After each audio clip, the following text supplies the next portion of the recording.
Hello, and welcome to the Empowerography Podcast. This is a platform created for women's voices to be heard and a place to share their stories, journeys, and successes with the world for the purpose of helping other women who might be on similar journeys. We are empowering women one episode at a time. I'm your host, Brad Walsh, so kick back, grab one of your favorite beverages, and enjoy the stories.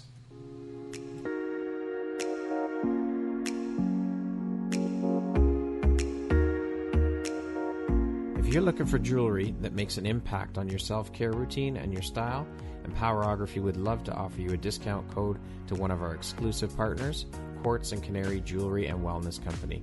Please use code EMPOWER15 to receive 15% off upon checkout at www.quartzandcanary.com. Quartz and Canary is truly the place where spirituality meets style. Hello there, Brad Walsh here, your host of the Empowerography Podcast. Today, my guest is Kim Adams. She is an author, a coach, and a motivational speaker based in Orange County. How are you doing today, Kim? Hi, Brad. I'm so fabulous and so excited to be here. I've been following all of your projects and all of your cool things that you're doing, so I'm so honored to be part of your process. Thank you so much. It's an honor and pleasure. Honestly, it's all mine to have you here today. I know that you and I have been trying to get this done for a while now, so it's nice to finally have you on the show and be able to connect and share your story. So thank you so much for making the time to be here, and I'm just glad things worked out today and you're able to take me along on your journey with you to share your story with the Empowerography community. So thank you for being part of the Empowerography community. I appreciate you. My pleasure. It's divine timing, right, Brad? Like we talked about, divine timing. That's right. So, Kim, you're an author, a coach, and a motivational speaker, as I mentioned. Can you tell us a bit about your book, The Corporate Hippie, and tell us what it's all about? Absolutely. It's taking our intuition, it's activating our heart, and it's leading in our lives and our business. And with what we saw with COVID and just the change of, we're really moving into the intuition age, Brad, the age of Aquarius, where operating from a place of love and kindness and our hearts, that's really where a service-based conscious leader, that's how everything is going to happen in the future. Okay. How did you come up with the title for the book? It was Source, Brad. It was honestly, I was coming back from a sound bowl healing and God, Source, literally downloaded it into my brain and I just spit it out. I was talking to one of my best friends and I said, I should just, I think it's something we could do the Corporate Hippie.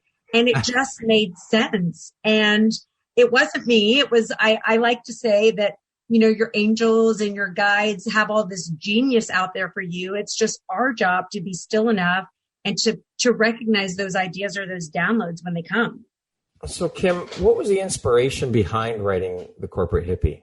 Brad, I got laid off twice after moving to California to be with the love of my life, following my intuition to just be like, at 51 years old, I'm going to jump off a cliff and go after all of my big dreams. And I followed to California for love. And then come 3 months later, I got laid off from a job I'd been at with an awesome team of 8 badass women for 8 years, where I built a business from $700,000 to over $30 million a year. And I, took a job in 3 weeks because of fear, right? Fear came in and I took a job. That job lasted 6 months and the universe conspired to lay me off again. Oh, man. I believe we're always conspiring in our favor.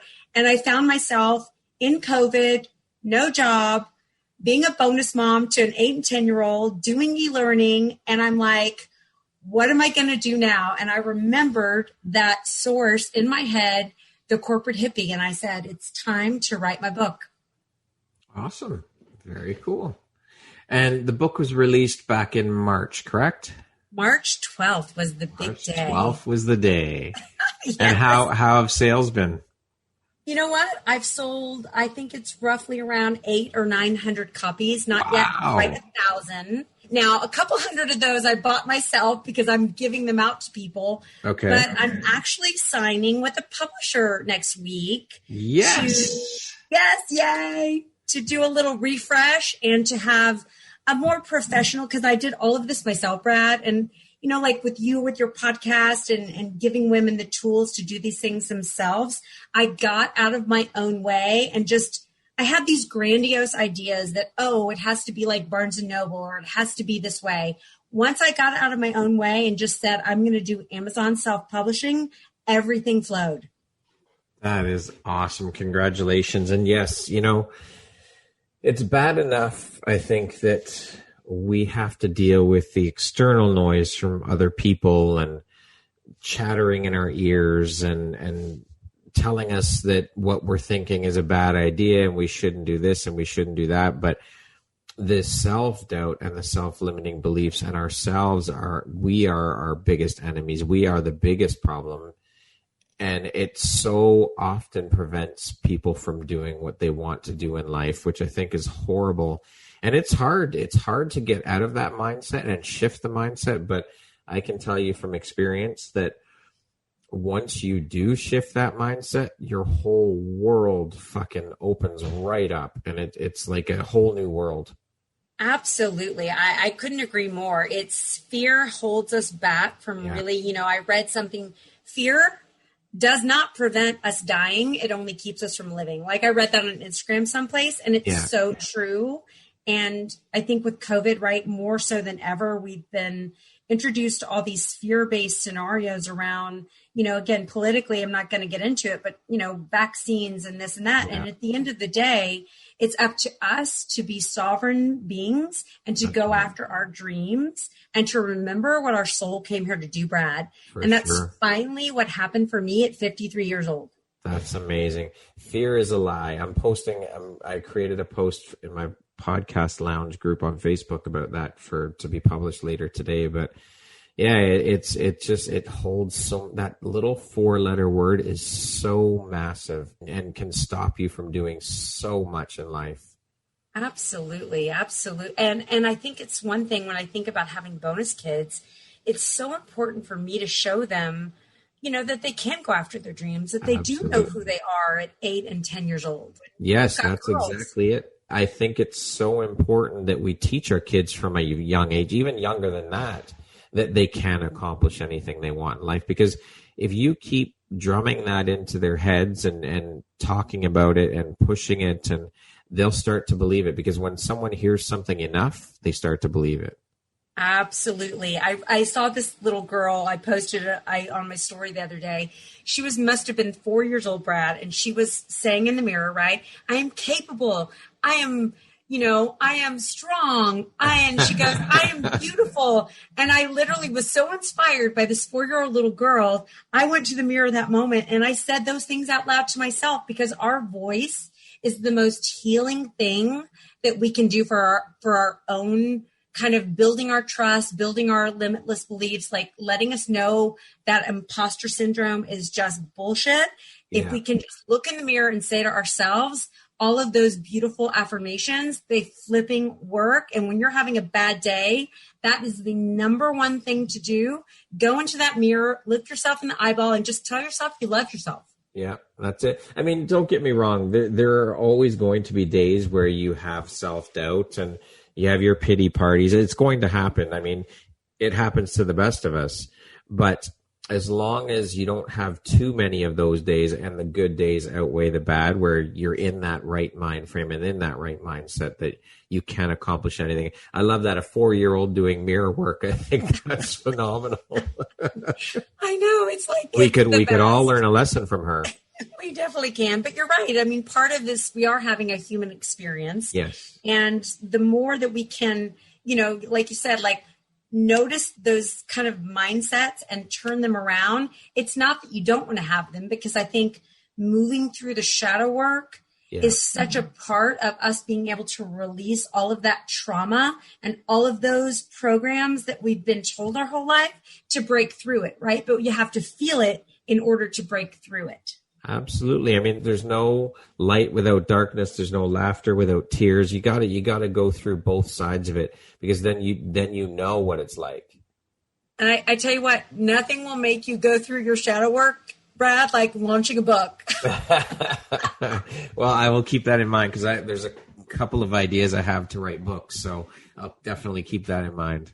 Yeah, just be prepared for some extra work on the backside of it, because once you do speak your truth and like you're doing on your podcast and all of your guests, right, beautifully sharing their story and their strength and their hope and their truth, you know, that's when I think the ego and some other things come to attack. And so the moment I launched my book, it's like shit got real, right?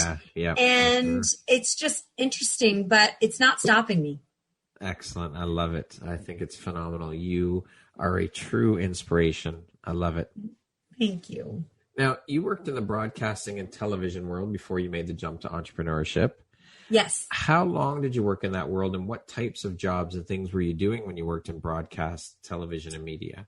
Oh my gosh. So, well, my first job in media and TV, I was called Chat Chick on an internet talk show back in 1998, where I talked about the internet. It was on TV, it was on the radio. And that opportunity allowed me to really just kind of, I guess that was the earliest social media for me, is just really being online and being in communities. And it allowed me to get my first job with Mark Cuban at broadcast.com, which was mind-blowing experience. It was like moving 80 miles a minute. It was so amazing to work around someone as brilliant as him. And it was just the opportunity of a lifetime. And I talk about it in the book a little bit, Brad. It really, the person that hired me there showed me the first signs of what intuition in business looks like. And that's when a hiring manager takes a chance on hiring someone who they believe is the right fit for their team, not what 7 other people say. So why did you, I know you had mentioned you were laid off, but what made you make the jump to entrepreneurship? What was that defining moment, or the light bulb moment, if you will, I guess? So part of like the life-changing things for me, Brad, that if I could share with everybody, the one thing to shift your life in an instant would be just getting still. Just starting a meditation practice or a stillness practice, you know, even for 5 minutes or 1 minute, allows all of those ideas, all of those downloads, all of those inspired action to really start to settle in your soul and show you that roadmap of who you are. So once I was laid off twice, and I kind of got out of that, I have to perform or I have to make money in order to be valuable. Once I was able to really allow that feminine side of me to come online, that's when all of the gifts and the ideas and the downloads started to come to fruition, and I knew I couldn't go back. Now, you say you're on a mission to inspire, empower, and embrace the monumental paradigm shift that's happening in corporate America. Can you talk to us a bit about the mission and what inspired that? Absolutely. I mean, I'm here to change the planet, right? So I love it. I mean, it takes, I call myself a light worker, right? That's what a corporate hippie is. It's an enlightened being, and it's about being a human leader, right? Not masculine or feminine traits. It's like, it's all about how would you treat someone in your family at work? How do you build spiritual families? How do you trust from your heart? Because if you're doing what's right for the team, Brad, ultimately it will be what's right for the company, what's right for you, and what's right for profits, what's right for clients. So I always say, what is going to be in the best interest of everyone? That's how I want to move forward in business. And to me, it was the perfect time to step out of me getting clients for other people and me inspiring my team of 8. It's time for me to inspire just a little nugget that shifts somebody's thinking on them starting their own business, them hiring their own team of badass women or men, right? It's really about human leadership now. Yeah. Like you said, not male or female in particular, but just human beings. Just human beings. And, you know, it's the good old boys club is dead, I like to say, right? It's not going to work in the shift that the world is going through, because, you know, millions and millions and millions of people are waking up, they're awakening, and they need light workers, Brad. They need people like you know, your guest, me. Yeah. They need direction, and they need, like, I always think of it this way, Brad. I've got one hand down helping someone come up. Well, I've got my hand reached up, helping someone else help me get to the next level, right? I always need a coach. I need someone teaching me, because it never stops, right? Growth and learning. Oh yeah, that goes on throughout life. I mean, if you're not learning, you're constantly learning. And you're right. I love that there has been an awakening. People are starting to wake up. People are starting to realize a lot of things. And this was all thanks to COVID and this whole global situation. I mean, I know that there's been a hell of a lot of loss and horrible things that have happened through this past year and a half, we'll say. But I think that we as humans need to look at the other side of things, the silver lining, and see all the good that has come out of it, because there's been a hell of a lot of good that's come out of this too. And I think one of the biggest things is people waking up and realizing that things have to change and things don't need to be the way they've been for so long. It's time for change. It's time to speak your truth. It's time to follow what your soul came here to do. Yes. And I agree, right? Okay, there's absolutely tragic things that have happened that are still happening. Yes. It's still unfortunate. What I believe is the universe and God, that was all part of the process, right? That was just like anything. That was a catalyst for the largest awakening and the largest shift in the planet that we've seen. I mean, in many lifetimes. Yeah. Yeah. For sure. When else can you, I remember reading this article about gaslighting when the pandemic first hit. And it said the writer said that this is the first time in his history, anyways, that he can ever say that the world has completely stopped, and that now is the time to take advantage and start making changes and start waking up, and that we don't need all these things that the world keeps telling us we need. We don't need all this frivolous bullshit. We don't need the brand new car. We don't need the brand new iPhone. We don't need this. We don't need that. And the world stopped, and it's time to take the time to slow down and see the things and enjoy the thing. Stop and smell the roses, to be cliche and to throw that saying out there.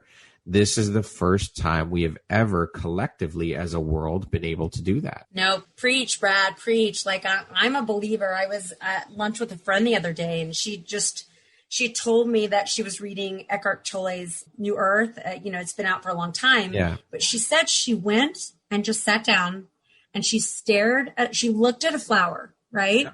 She just, for 5, 10, 15 minutes, she didn't even realize how long it was. Yeah. And she just looked at the flower. And she goes, you're going to think I'm crazy, but she goes, I could hear the flower giggling. I could hear the laughter and the joy coming from the flower. I wasn't having conversations like this 5 years ago with people. Yeah. Yeah.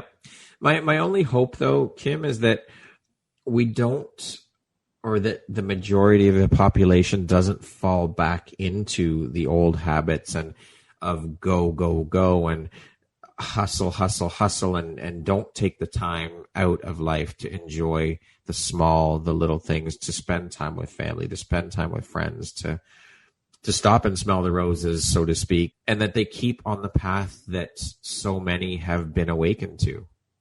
No, I agree, Brad. And unfortunately, if humanity doesn't take this time to continue to awaken, to be conscious leaders of their life, to do their own work, so to speak, God will bring something different, right? To try to jolt us more, which none of us want, right? But that's how it happens, right? That's how the Spanish flu happened, right? Yeah. The wars happened. That's how, the Holocaust, all of these things, it's God, it's the universe giving us, humanity, the opportunity to wake up and to stay awake, right? Yeah. It's a big challenge. It is. And I mean, so many people were so upset and pissed off and angry and bothered by being stuck at home and not being able to do this and not being able to do that. Really? I mean, come on, there's a lot worse things that could have happened. It's really not that bad. Honestly, I look at COVID and I think a little bit of us are going through some PTSD because we were in survival mode, Brad, right? We were in survival mode. We were in do what you got to do today. And now that the world is opening up, I think people are realizing, and I'm actually noticing more frustration now from people than almost before, because now it's almost like real world. You've got to start dealing with it, right? People going back to work and all of these things. And so my hope is that people continue to tune in and to allow those feelings to kind of come up and out, because that's what's going to heal them. Right? Yeah, it's funny, I was talking with a friend last night, and he's been working, not throughout the entire thing, but the past while he's been working steadily in construction. And he was saying, he said he was asked to work on the weekend. He said, I can't. He said, I just needed time. I got to take time for me.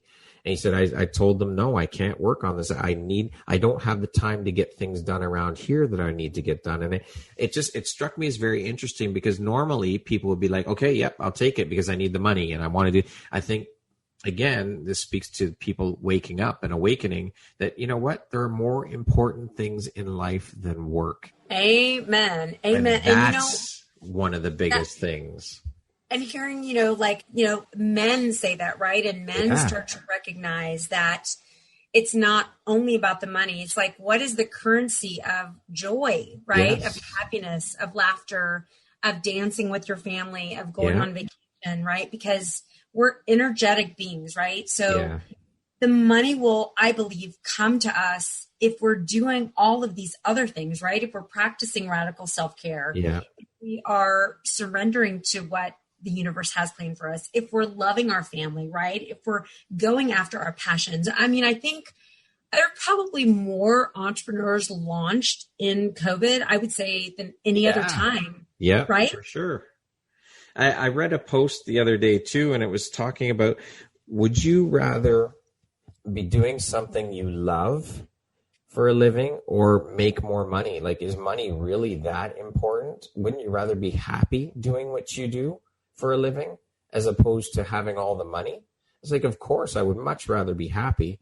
And again, I'm of the belief, and which you just touched on, that if you are doing something you love, the money will come eventually. The money will come. And I'm in that spot a little bit right now where it's interesting, because all of the financial piece of what I'm doing right now has not come yet. Yeah. But I already know it. I see it. It's happened. Like, I've already claimed it. Yeah. It's just a matter of that time, like catching up to where I am. But for me, it's also, I got out of my meditation yesterday and I thought to myself, it's okay to be ordinary. It's okay to make dinner for your family and to have joy in that. It's okay to go pick the kids up at carpool. Like, every piece of your life is not meant for, where you have to be performing or earning. Some of it's just meant to be enjoyed, right? That's right. Yeah, it's funny. It's always about the hustle. You got to be hustling. You got to be constantly hustling. No, you don't. I saw a post. It's got the word hustle and it's crossed out and it says align underneath. Oh, I love that. Speaking my language. Yeah, there we go. Right. Yeah, it's my language. There's been a lot of good that's come out of all of this. And I just, my only hope is that it just continues and people do continue to awaken and realize that we don't need to be operating at 100 miles an hour all the time, and that it's time for change, and we keep that change moving forward. Amen. I'm with you. You are also a coach, as I mentioned earlier. What type of coaching services do you offer, Kim? I do a lot of manifestation coaching right now. I'm doing more workshops. I'm actually hosting my first workshop next weekend. Awesome. Congratulations. Thank you so much. I've done a lot of podcasts, right? I've done about 30 or 40 podcasts over the last year. And it's just kind of taught me that nothing can substitute for actually meeting live. Yeah. I've been doing some also kind of spirituality coaching around businesses, Brad. So I've been talking to groups of like 50 and 60 people to how do they bring spirituality into business? How do you bring intuition and activating your heart into hiring people, into building spiritual families? So I'm kind of got my coaching side for businesses, and I'm starting to do some more workshop type of manifestation coaching. Very cool. How long have you been a coach now? What inspires and excites you the most about being a coach? Oh my gosh, if I just help one person just shift, right? If one person got a nugget from my book, or it allowed them to, because I think so much of what I struggled with, Brad, was why me, or this imposter syndrome we talked about, or the self-limiting beliefs. Once I finally got through that whole self-doubt knot that I was in, I have a unique voice that my message and my unique story is going to vibrationally land on the right people. And if I am okay with that, I kind of don't care what all the other naysayers say. If that vibrationally hits one person or 10 people or 50 people, and it shifted something that they're doing, then I've done my mission. What you're here to do. Yeah. Doing what you love, you're finding your purpose in life is one of the most incredible things, because you think about the tens, if not hundreds of millions of people that never do find their purpose or their mission in life. But which I think in itself is sad that people don't spend the time or take the time to look within and deeper to find their purpose and their mission. But to have your purpose and your mission have impact on another human being, that's like winning the lottery twice. There is no better feeling in the world than that. There really isn't. Absolutely. And I believe through our intuition, Brad, that our higher self is constantly whispering that information to us, right? It's constantly whispering your soul. It's giving you that roadmap.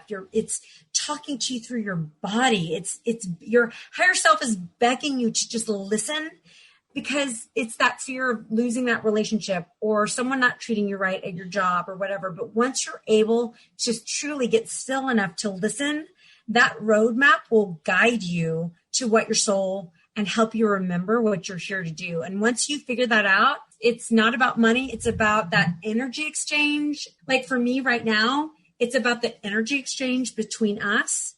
And it's a unique vibration between you and I. That will never be dated again.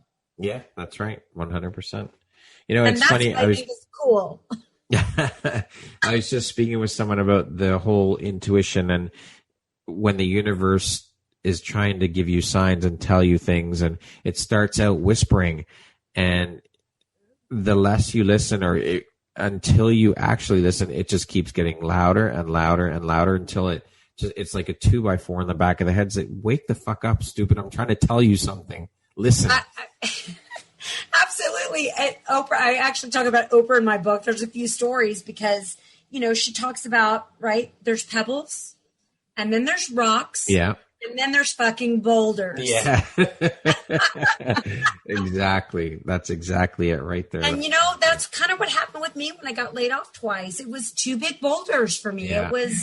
It was the universe basically taking it, like, instead of me recognizing it was time for me to go do my own thing, I was scared and I let fear drive me a little bit because of the money. Of course. And so the universe had to lay me off twice to be like, Kim, if you get a third job, we're going to take that away from you too. We're just going to keep taking them from you, Kim. Exactly. Like, when are you going to recognize you need to do your own thing? You need to write a book. Yeah, exactly. To date, what would you say is your biggest high or your greatest win? Oh, right. Writing, I built a great team when I was in corporate America, who I believe I absolutely touched each of their lives for the better. And so I'm always proud of that. But definitely, finding the love of my life and trusting my intuition, my heart to really go after that, and writing my book. Writing the book is the hardest thing I've ever done. I have no doubt whatsoever. What do you think your unique skill set or superpower is that's helped you become successful? Believing that I am a magical, powerful creator and trusting my intuition and all of the roadmaps that align with that. Speaking of success, how do you define success? What does that word mean to you?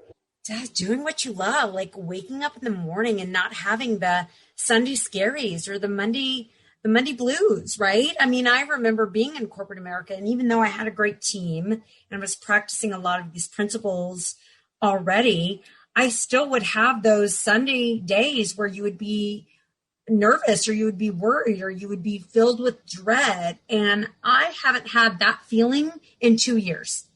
That's amazing. It is amazing. I recommend for anybody that is in a situation right now where you're dreading going in tomorrow morning or you can't wait till it's Friday every single week, it's time to reevaluate. Absolutely. Yeah. If you're living for the weekend, you're wishing away 5 days out of the week. How horrible is that? How sad is that? No, I know. Away 5 days out of 7. I know. There's freedom, Yeah. Brad, right? There's freedom. It's crazy. And we've all done it. I mean, I did it too. I hated my corporate job and I couldn't wait for Fridays, and I dreaded getting up and going to work in the morning. And it's a shitty feeling. It's a shitty position to be in because you're conditioned to think that, well, I'm giving up these benefits. I'm giving up this amazing paying corporate job for what? Like for the unknown. But you know what? If it doesn't make your heart sing, if it doesn't set your soul on fire, you find a way. There's always a way. Wherever there's a will, there's a way. You can. There's always a way. And you know, I heard this the other day. It was on, I think, Feel Good on Instagram, and he talked about how when you're having those kind of days in a relationship or in a job that you don't want to be at, the more that you're consciously able to recognize why you're doing it, and then step into it and realize I'm consciously accepting where I'm at right now. And I'm kind of okay with this because it's a conscious decision, because I know that something else is going to come along. The more that you raise your vibration, the faster the universe is going to kick you out of that. Does that make sense? Isn't that cool? Absolutely. Yeah, it is. It's true. Very true. It's true. Yeah. Kim, what makes you feel inspired or like your best self? Oh, helping people. Having an inspired conversation like this, you know, talking to my bonus kids about, you know, the coolest thing for me is how cool is it that I get to guide them, for them to be unshakable in who they are at 8 and 10 as they develop into teenagers, that they have access to their intuition, that they have access to angels and to guides, that they have access to the universe guiding them. To me, nothing lights me up like helping someone find their path and discover all the amazing things of the universe and how it can guide us. It lights me up. So, Kim, what was a turning point in your life and how did that affect you?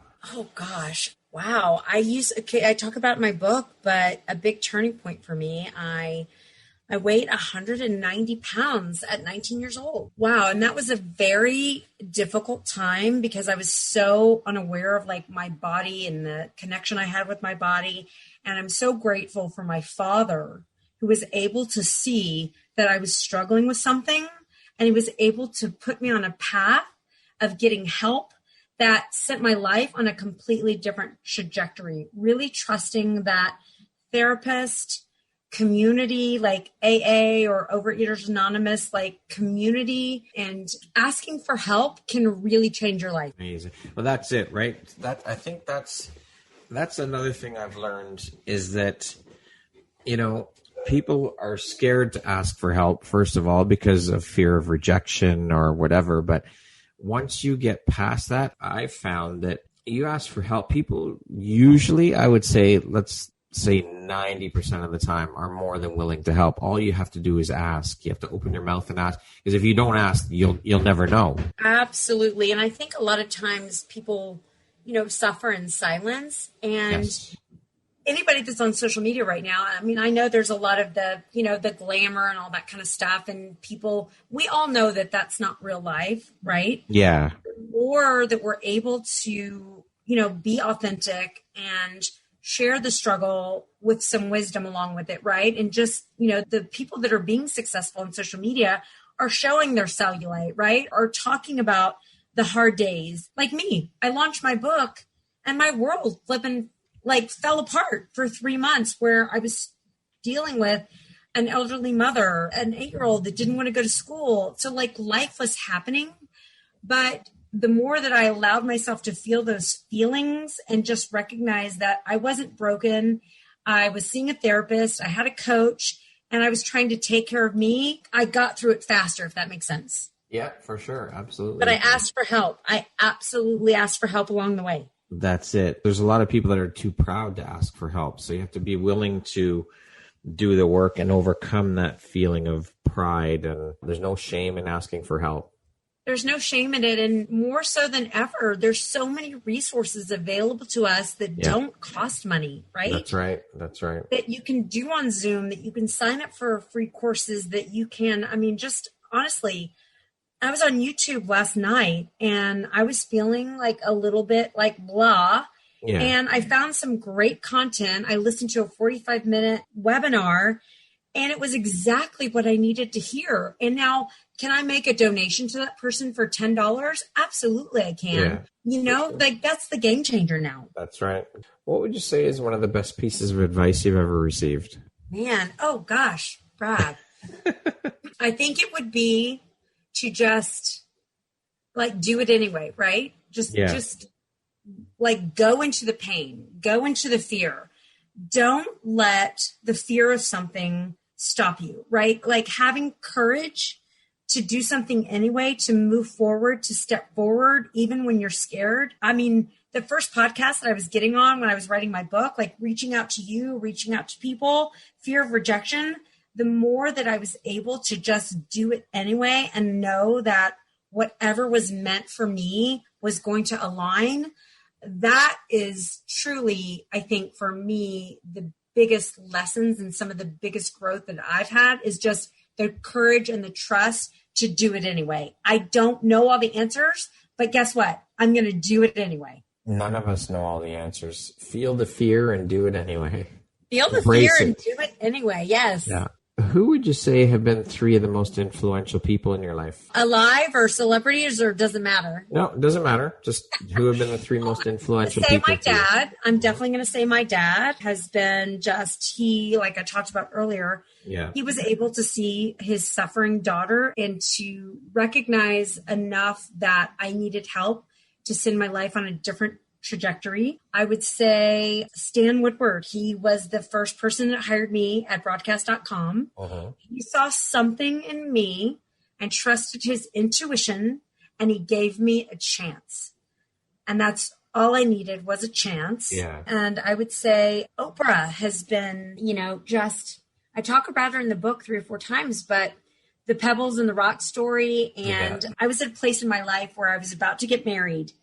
And he had called me some names, some very specific names. Uh-huh. And I remember staying home from work, watching Oprah, and there was a comment from her guest that said, if a person ever calls you these 2 names, you need to run away, right? And I, for whatever reason, it was meant to listen at that time, and I did not marry that person. And so that to me was a huge turning point for me to just be able to know that the universe was speaking to me through something like mass media, right? Through Oprah Winfrey. And so I don't know, those are the 3 that just popped in my head. Okay. What's something people seem to misunderstand about you? That things come easy for me. I think my friends and my family don't realize maybe the amount of work, self-reflection, meditation, therapy, just all of the time and resources that I had put into knowing myself more, Brad. Yeah. Well, that's the thing, right? Most people just see the end result. They don't see all the behind the scenes work. And trust me, I mean, it's been a lot of self-reflection. I mean, I've gone on 3-day trips where they're silent trips where I'm just journaling and I'm being with myself. I'm not speaking. Hiring a therapist, doing online courses, reading, again, books, reading all of the fabulous books. If you go to my Manifest with Kim, there's like 5 books that just changed my life, right? Eckhart Tolle, The Power of Now, Big Magic with Elizabeth Gilbert, just all of this knowledge to be able to all of these little nuggets that I got that shifted me in some way. Uh-huh. Yeah, that people don't see the work you're doing. Yeah, 100%. They just see the end result. Exactly. And I think it's definitely something to go after anything you want. I mean, I don't say that it's hard, but it does require some level of inspired action. For sure. And work. You got to put in the work. You got to show up for yourself. Yes, that's right. It's not just going to happen. Shit's not just going to fall in your lap. Yeah, I mean, the book wasn't going to get done if I didn't do something. That's right. That's right. What do you feel most grateful for in your life? Oh, I'm so grateful that I get a little bit emotional when I talk about it, but I'm so grateful that I met the love of my life, Dave. He is just my rock. He is my soulmate, and he just is a partner that wants me to be happy. And we're both on our own paths of discovery, of awakening, and we just support each other in a way that allows us to just be ourselves. And I don't have to be anyone different than who I am. Beautiful. I met him actually 5 years ago. We had our 5-year relationship anniversary 2 days ago. And happy anniversary. Yeah, thank you. I'm so grateful that I finally was able to allow myself to let this kind of love come to me. What would you say is one of the most important things you've learned in your life? And what was your life like before learning it? And what was your life like after learning it? Gosh, that we have all the answers inside. So my life before I really started to tap into the stillness, into the intuition, I didn't pay attention to the red flags. I was always chasing something, Brad. I was chasing material things. I was chasing love. I was chasing people pleasing. Once I was able to just relax into myself, to trust my intuition, to start to recognize my soul's mission, the more I was able to just go with the flow. Like imagine a leaf that is just floating down the river. And sometimes, the leaf gets kind of swirled and caught up around some trees or some other brush, right? Yeah. And then it breaks free and it starts to float again.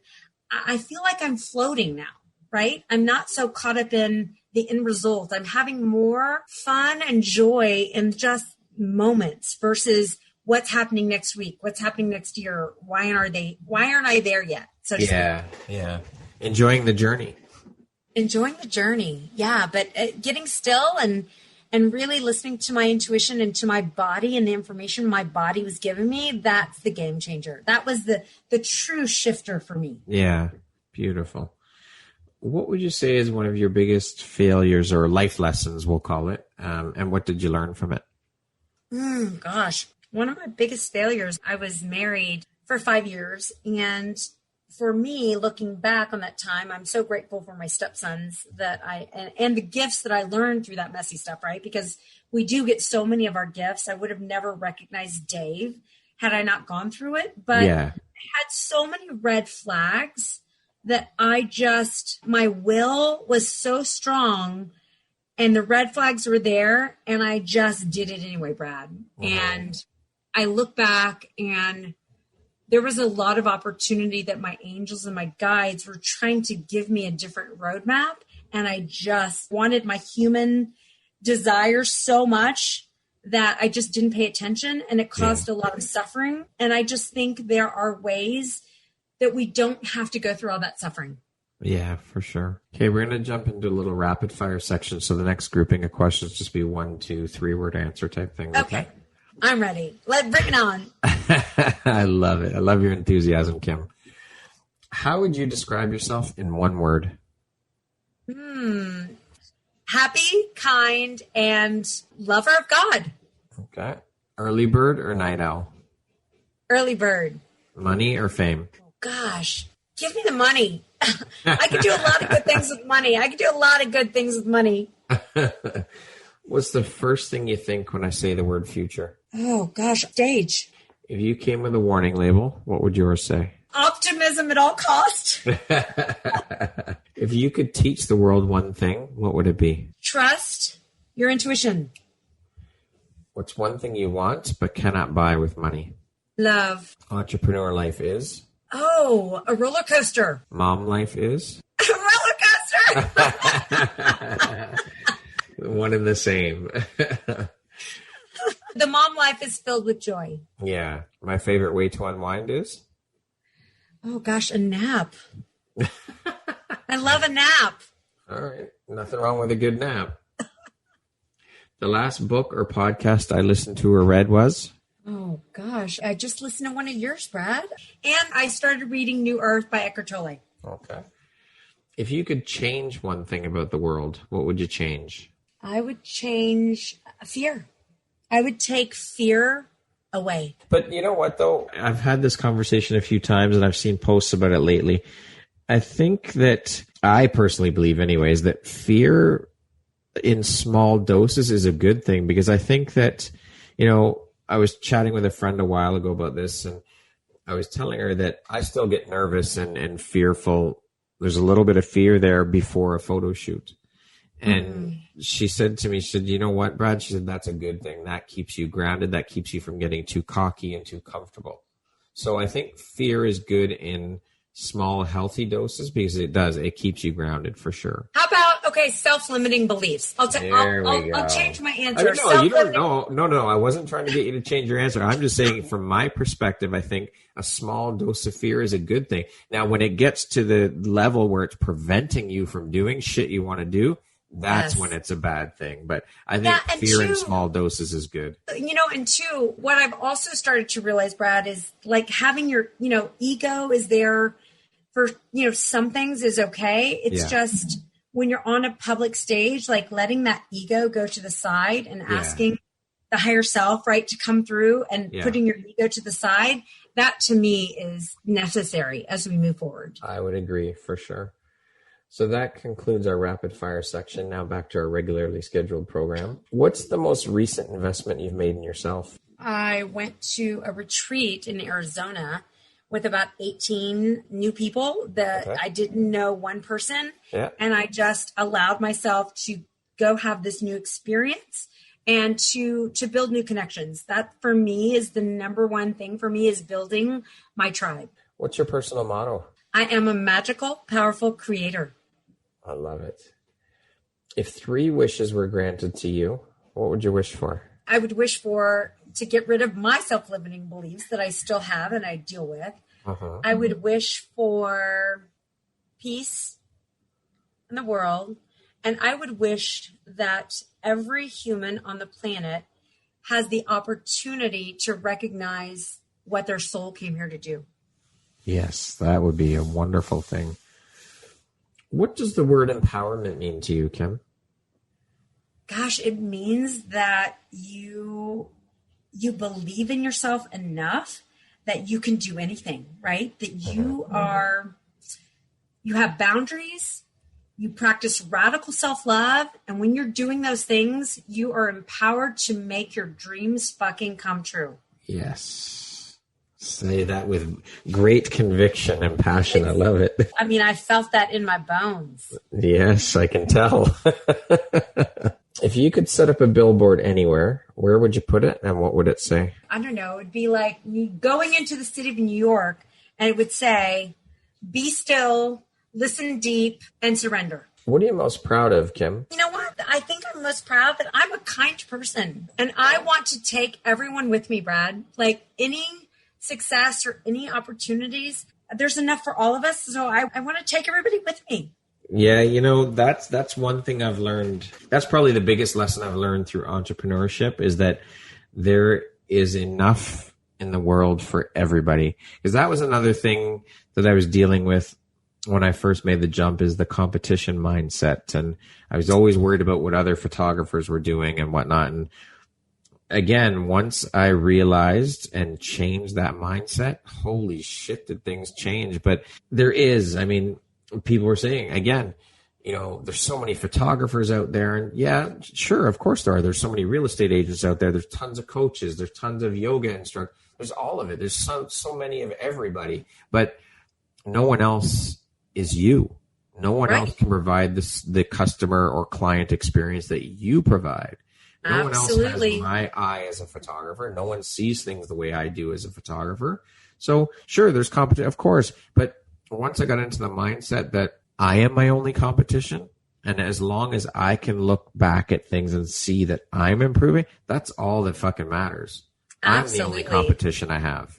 Yes, no lack mentality. Yeah, for sure. There's no scarcity on this planet, right? No, absolutely. There's just not, right? Because not everybody is going to be your client. Right, exactly. And again, part of this process for me is it's okay if someone doesn't like me. It's okay if someone doesn't like my message. Yeah. That's not going to make me stop doing it. That's right. I've had things where I've reached out to women to be guests on the podcast, and one of the first things that some women have asked me is, well, what's your audience reach? What's your following like? And what are your stats? And it's like, really, that's what's important to you? Isn't the mission that we're on here as a community more important than I just think, you know what? you're not my guest. You're not for this show, and that's fine. I mean, if that's what you're focused on, great. That's good for you. But for me, you're just not a good fit for what I'm trying to do with this mission that I'm on. So yeah, I don't have time for 100%. That. Yeah, no, you don't. And two, it's where there's not a monetary exchange, there is that energy exchange. Yeah. And you have to be vibrationally aligned, Brad. That's right. Kim, if you could go back and give your younger self one piece of advice, what would that piece of advice be?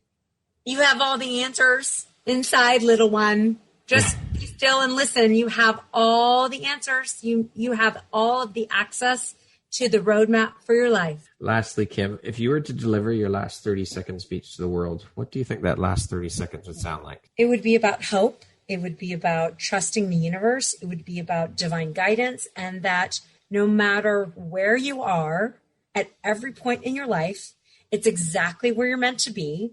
And so enjoy the moments, enjoy the now moments, and just allow the universe to guide you to all the magic that's there for you, because you will get, and nothing will pass you by. What is meant for you will not pass you by.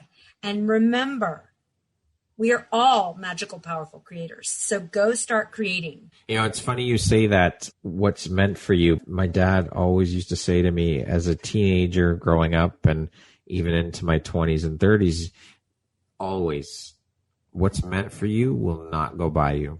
And that always has stuck with me, because when I was in my early 20s, I was like, yeah, whatever, sure, okay.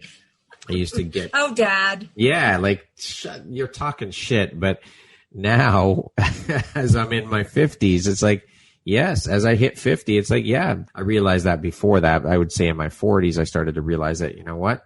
He's not full of shit. And as kids, I think we always, you know, when we're growing up, our parents tell us this and tell us that, and we think, yeah, whatever, you don't know what you're talking about. Believe me, it took a while, but our parents know a hell of a lot more than we give them credit for. They've been there. They've been through that. No, maybe they haven't been through the exact same experiences, but they do have the experience, and they do know what they're talking about. For the most part, I won't say all, but for the most part, they know what they're talking about, and they've got your best interest. Right? They have wisdom. That's right. And, you know, years of experience that we don't have as kids. Exactly. And all of this, I think you summed up a little bit with all of this efforting, right? Like all of this working 10 hours a day, 60 hours a week, whatever it is or more. It's all of this efforting. It's not necessary anymore. No. That's part of the planet shifting, right?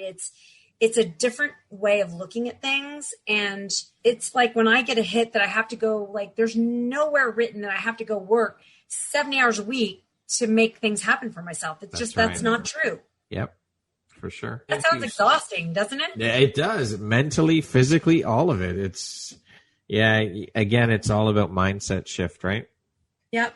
I would be fine with working an hour a day, Brad, and like letting the universe just bring me all of the desires of my heart.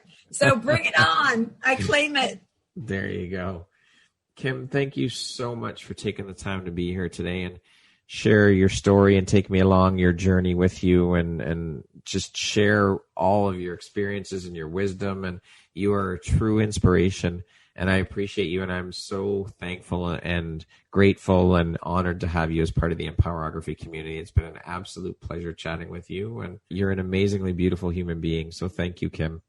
Thank you, Brad. And I hope if this resonates with one person, it's been worth all of the time and energy. And thank you so much. I'm so glad we finally connected in the divine timing. And I look forward to watching your journey. Absolutely. Thank you.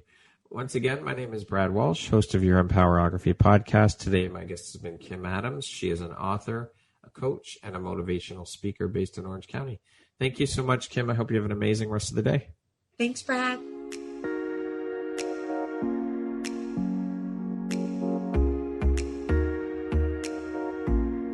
Thank you very much for listening to this podcast. If you haven't yet, please be sure to subscribe, rate, review, and share with all your friends. You can find me at visuphoria.ca and follow me on Instagram at Empowerography Podcast and on Facebook at Empowerography. Please join me next time for another inspirational story from yet another amazing woman.